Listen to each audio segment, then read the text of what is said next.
और चलिए अब सीधे रुक करते हैं भोपाल का। मुख्यमंत्री निवास में गौशाला सम्मेलन का आयोजन किया गया और इस वक्त सम्मेलन को संबोधित कर रहे हैं मध्य प्रदेश के सीएम डॉक्टर मोहन यादव। के लिए उनका पंजीयन करते हुए, ऐसे है ना वर्णवाल जी, प्राकृतिक खेती को बढ़ावा देते हुए हमारे उनको उसकी आय भी बढ़ाएंगे। अभी गेहूं बेचते 2600 रुपए क्विंटल और प्राकृतिक हो गया तो क्या क्विंटल मिलेगा? 4 से 5,000 रुपए क्विंटल। तो आम के आम गुठली के दाम हुए कि नहीं? जोरदार अभिनंदन करो।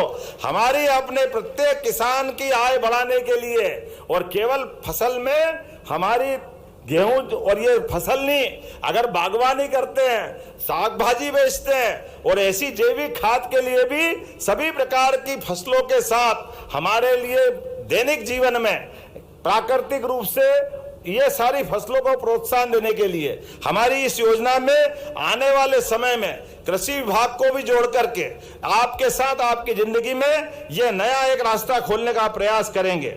जब मैं आपसे बात कर रहा हूं तो इसके साथ साथ आने वाले समय में और बदलते हुए खास करके हमारी गौशालाओं का प्रयोग भी बदला है।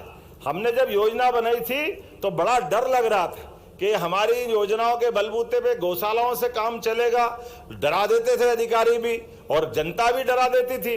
लाखों गौशालाओं की गौमाताएं गौशाला में नहीं है, सड़कों पे है। लेकिन 1 साल से भी कम समय हुआ है, एक तरह से क्रांति हुई है। अब बड़े बड़े नगर में भी, कहा ये उज्जैन, भोपाल, ग्वालियर ने तो गजब कर दिया। 9,000 से ज्यादा गौमाता है।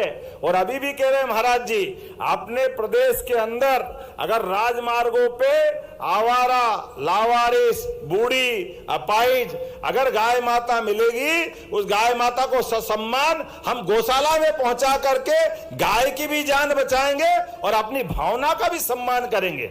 अरे गौ माता को कोई सड़क पे टक्कर मार जाए, वो बेजान जानवर तड़पता रहे, कितना दुख होता है। लेकिन ये कोई समझते नहीं है। कई बार नादानी में लोग बोल देते हैं ये क्या हो जाता है बरसात में, न क्या हो जाता है। ये गाय को क्या सड़क पे पसंद आती कि सड़क पे बीच में वो बैठती है। कई बार तो इतना गलत शब्द भी बोलते कि बोलते शर्म आती है कि जान करते ये जो घटना घटती है, गौ माता की कई बार मृत्यु हो जाती है, गौ माता की कुछ घटना घट जाती है। हमने कहा भाई तुमने कभी गाय नहीं पाली और गाय का मनोभाव नहीं समझा, तुम ऐसी बात कर रहे हो। तो उन्होंने कहा क्या हो गया, क्यों बैठती गाय सड़क पे आकर के? हमने कहा बहुत सरल बात है, गौ माता भी हमारे समान संवेदनशील है।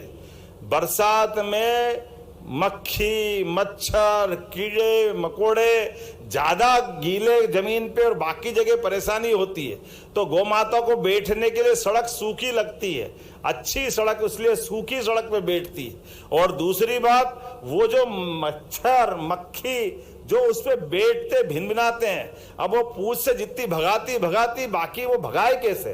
तो बड़ी मुश्किल आती। जब संख्या बढ़ जाती है तो पास में से जो गाड़ी जाती आती है उसकी हवा